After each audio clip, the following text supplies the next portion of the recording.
السلام علیکم ورحمۃ اللہ وبرکاتہ۔ کیا حال ہیں آپ سب کے؟ ٹھیک ہیں؟ الحمدللہ۔ پہلے دعا پڑھ لیتے ہیں۔ نحمدہ ونصلی علی رسولہ الکریم، اما بعد، فاعوذ باللہ من الشیطان الرجیم، بسم اللہ الرحمن الرحیم۔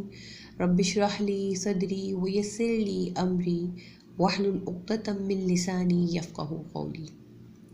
بچوں، ہم نے اپنے پچھلے سبق میں 5 پلرز آف اسلام پڑھے تھے، ٹھیک ہے؟ اسلام کے جو 5 ارکان تھے وہ پڑھے تھے۔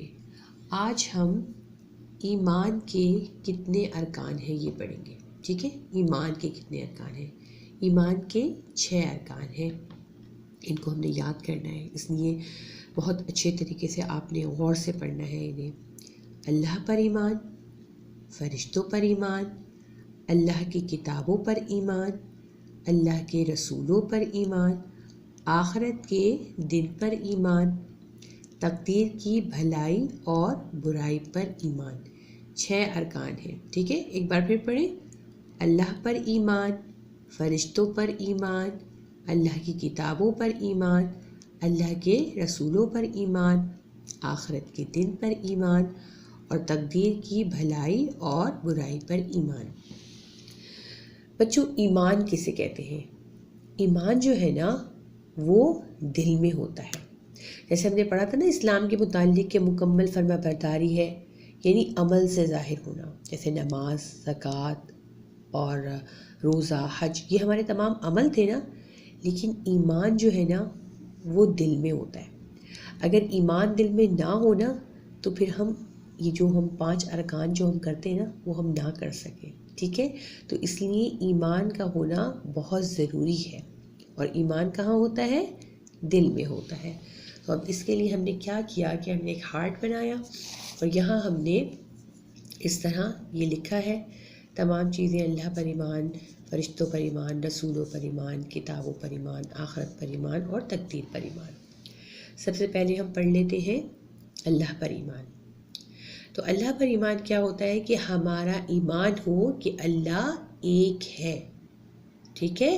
تمام نبیوں نے یہ دعوت دی ہے، توحید، یعنی اللہ ایک ہے اور اسی کی عبادت کرنی ہے۔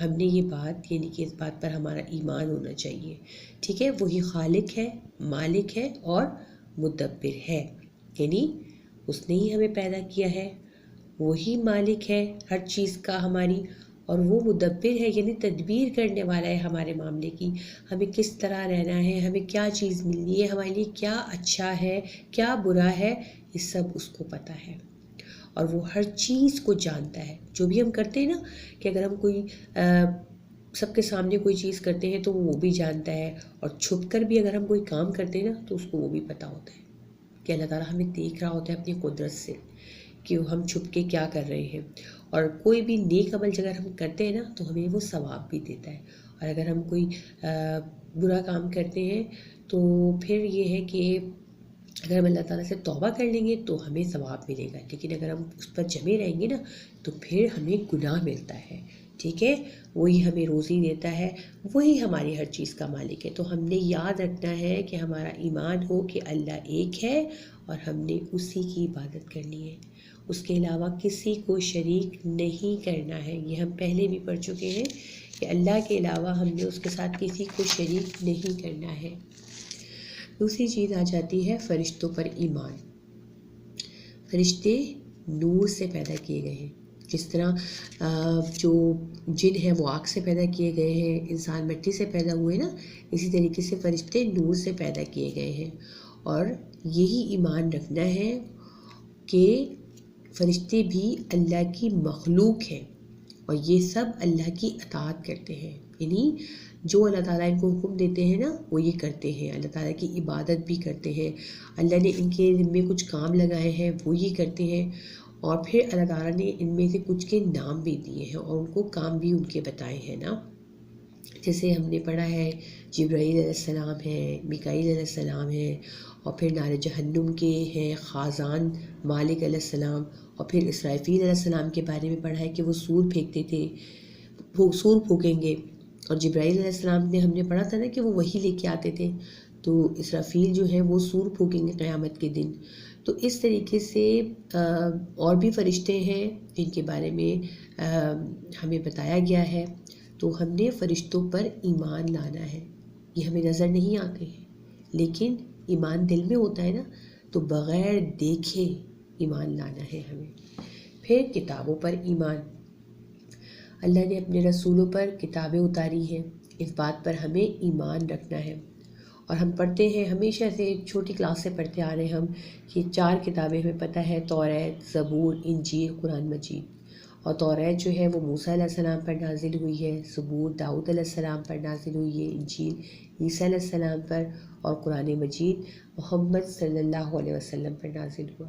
اور اس میں جو بھی قرآن مجید میں جو بھی ہمیں تعلیمات دی گئی ہیں ان پر ہم نے عمل کرنا ہے. ٹھیک ہے, ان کو ماننا ہے, ان پر ہم نے عمل کرنا ہے. تو ہم نے ایمان لانا ہے اللہ کی کتابوں پر کہ اللہ تعالیٰ نے اپنے رسولوں پر کتابیں اتاری. پھر آ جاتا ہے رسولوں پر ایمان. ہم پر واجب ہے کہ ہم رسولوں پر ایمان لائیں. اللہ نے اپنے بندوں کے پاس انہی میں سے رسول بھیجے, یعنی انسانوں کے پاس انہی میں سے رسول بھیجے. فرشتوں کو نہیں رسول بنا کے بھیجا بلکہ انسانوں کو رسول بنا کے اللہ نے بھیجا, تاکہ ہم جو ہے ان کی بات کو سمجھ سکیں, وہ ہمیں دین کی دعوت دیں. اگر کوئی فرشتہ آتا یا کوئی اور مخلوق آتی تو ہم ڈر بھی سکتے تھے نا. تو لیکن اللہ نے ہمیں ہمارے میں سے ہی رسول بھیجے اور انہوں نے ہمیں دین کی دعوت دی, اور اگر ہم نے ان کی بات مان لی نا تو پھر ہمیں جنت ملے گی. کیا ملے گی؟ جنت ملے گی, اور ہم کامیاب ہو جائیں گے. اور جس نے ان کی بات نہیں مانی نا تو اس کا ٹھکانہ تو جہنم ہوگا. اور ہر شخص چاہتا ہے کہ وہ جنت میں جائے, تو اس نے جو رسولوں نے ہمیں تعلیم دی ہے اس کا ماننا ضروری ہے. ٹھیک ہے, ان میں سے کچھ کے نام بھی قرآن مجید میں اور حدیث میں ملتے ہیں, جیسے حضرت نوح علیہ السلام, ہود علیہ السلام, صالح علیہ السلام, ابراہیم علیہ السلام, موسیٰ علیہ السلام, عیسیٰ علیہ السلام, داؤد علیہ السلام اور سلیمان علیہ السلام, اور بھی بہت سے ہیں. اور ہمارے پیارے نبی حضرت محمد مصطفیٰ صلی اللہ علیہ وسلم. ٹھیک ہے, تو رسولوں پر ایمان لانا ضروری ہے, ہر نبی پر. پھر قیامت کے دن پر ایمان. اس میں کیا جاتا ہے؟ اس میں ہر وہ چیز شامل ہے جس کی خبر اللہ نے دی اور آپ صلی اللہ علیہ وسلم نے دی. یعنی اس میں جو ہے وہ تمام چیزیں آ جاتی ہیں, قبر کا بھی آ جاتا ہے اس میں, اور پھر قیامت کی ہولناکیاں کہ کس طریقے سے قیامت آئے گی, یہ تمام چیزیں. پھر پل صراط پہ سے گزرنا, حساب کتاب, جو نیک عمل کرے گا اس کو اس کے یعنی رائٹ ہینڈ میں اس کے جو ہے اعمال نامہ اس کا دیا جائے گا, جو برے عمل کرے گا اس کا اعمال نامہ اس کے لیفٹ ہینڈ میں دیا جائے گا, یہ تمام چیزیں. پھر جنت جہنم, یعنی جو اچھے کام کرے گا وہ جنت میں جائے گا, جو برے کام کرے گا وہ جہنم میں جائے گا, یہ بھی اس میں آ جاتا ہے, شامل ہو جاتا ہے. اور پھر سب سے اچھی چیز جو ہے نا اس میں وہ یہ ہے کہ مومن اپنے رب کو دیکھے گا. ٹھیک ہے, کون کون چاہتا ہے اپنے رب کو دیکھنا؟ اللہ تعالیٰ کو کون کون دیکھنا چاہتا ہے؟ دل چاہتا ہے نا اللہ تعالیٰ کو دیکھنے کا. تو جو شخص اللہ اور آپ صلی اللہ علیہ وسلم نے جو بات بتائی ہے, اللہ نے جو بتایا اور آپ صلی اللہ علیہ وسلم نے جو بتایا ہے اس پر عمل کرے گا, نیک کام کرے گا, ان تمام باتوں کو مانے گا جو ہم پڑھ رہے ہیں, وہ اپنے رب کو دیکھے گا قیامت کے دن. کتنی خوشی کی بات ہے نا یہ. تو قیامت کے دن پر بھی ایمان لانا ہے. ٹھیک ہے, اس میں تمام چیزیں شامل ہو جاتی ہیں, جنت بھی, جہنم بھی, پھر قیامت کس طریقے سے آئے گی, کیا کیا ہوگا, یہ تمام چیزیں جو آپ نے صلی اللہ علیہ وسلم نے ہمیں خبر دی ہے وہ یہ سب اس میں شامل ہیں. پھر چھٹی چیز جو آ جاتی ہے وہ ہے تقدیر پر ایمان لانا. اب اس کو کس طریقے سے ہم سمجھ سکتے ہیں کہ یعنی جو کچھ ہونے والا ہے نا یہ ہو چکا ہے. ٹھیک ہے, جیسے کہ کس وقت کون پیدا ہوا ہے, اور یا کون کلاس میں فرسٹ آ رہا ہے یا سیکنڈ آ رہا ہے, یا اس کو اگر آپ اس طریقے سے سمجھ لیجیے کہ مجھے کیا چیز ملنے والی ہے, کون سا گفٹ مجھے ملنے والا ہے, یا میں کس گھر میں پیدا ہوں گا, یا میں کس گھر میں پیدا ہوں گی, یا میرے بہن بھائی کون ہوں گے, اس کو اس طرح سمجھ لیجیے. ٹھیک ہے نا. تو یہ سب جو ہے وہ اللہ تعالیٰ کو پتہ ہے, اس نے یہ تمام باتیں جو ہے نا پہلے سے لکھ دی ہے ہمارے لیے. ٹھیک ہے, ہر بات جو ہمیں ملنے والا ہے نا وہ چیز. اب جو میں نے فرسٹ اینڈ اور سیکنڈ آنے کی بات کی ہے نا وہ تو ہماری محنت پر بھی ہے.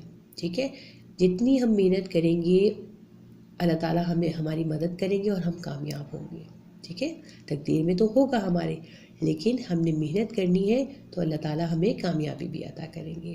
پھر ہمارے حالات، ہمیں کتنا رزق ملے گا، یہ تمام چیزیں اللہ نے پہلے سے لکھ دی ہیں ہمارے لیے. ٹھیک ہے، تو ہمارا تقدیر پر ایمان لانا بھی ضروری ہے. اور پھر ہم نے اللہ تعالیٰ سے اگر ہمیں کوئی چیز چاہیے ہوتی ہے نا، تو ہم نے اللہ تعالیٰ سے بہت دعا بھی مانگنی ہے، تو اللہ تعالیٰ وہ چیز ہمیں دے دیتے ہیں. اگر ہم محنت کریں گے، پڑھیں گے، اچھا پڑھیں گے اور اپنے ماں باپ کو خوش رکھیں گے تو اللہ تعالیٰ بھی ہماری مدد کریں گے اور اللہ تعالیٰ ہم کو اس کا اجر بھی دیں گے، ہماری محنت کا ہم کو صلہ بھی ملے گا. ٹھیک ہے، تو آج جو ہم نے سبق پڑھا ہے تو اس میں ہم نے ایمان لانے کے بارے میں پڑھا، ایمان کے ارکان پڑھے ہیں. ٹھیک ہے، اور ایک دفعہ پھر ریپیٹ کرتے ہیں. ایمان کے ارکان: اللہ پر ایمان، فرشتوں پر ایمان، اللہ کی کتابوں پر ایمان، اللہ کے رسولوں پر ایمان، آخرت کے دن پر ایمان، تقدیر کی بھلائی اور برائی پر ایمان. ٹھیک ہے، اب ہم نے تو اس طرح بنایا اور ماشاءاللہ بچوں نے بہت اچھے جو اسلام کے ارکان پہ جو ویڈیوز بنا کے بھیجی ہیں ہمیں اور پکچرز بنا کے بھیجی ہیں، ہم سب دیکھ رہے ہیں. ماشاءاللہ بہت اچھی بنائی ہیں اور اتنے اچھے آئیڈیاز آپ لوگوں نے نکالے ہیں. اسی طریقے سے آپ کا ہوم ورک یہ ہے کہ آپ لوگ ان کو یاد کریں گے اور جو بھی آپ کو اچھا لگے، ان کو کس طریقے سے آپ لکھنا چاہتے ہیں، اس طرح سے لکھنا چاہتے ہیں، کوئی کارڈ بنانا چاہتے ہیں، کوئی بھی اس طرح ڈرائنگ بنانا چاہتے ہیں تو وہ آپ ہم کو بنا کے بھیجیں گے. لیکن ان کو یاد بھی کرنا ہے ضروری. ٹھیک ہے، ان 6 ارکان کو آپ نے جو ہے وہ یاد کرنا ہے. اب یہی ہم اپنے سبق کا اختتام کرتے ہیں. دعا پڑھ لیتے ہیں. سبحانک اللہم و بحمدک، اشہد ان لا الہ الا انت، استغفرک و اتوب الیک. السلام علیکم ورحمۃ اللہ وبرکاتہ.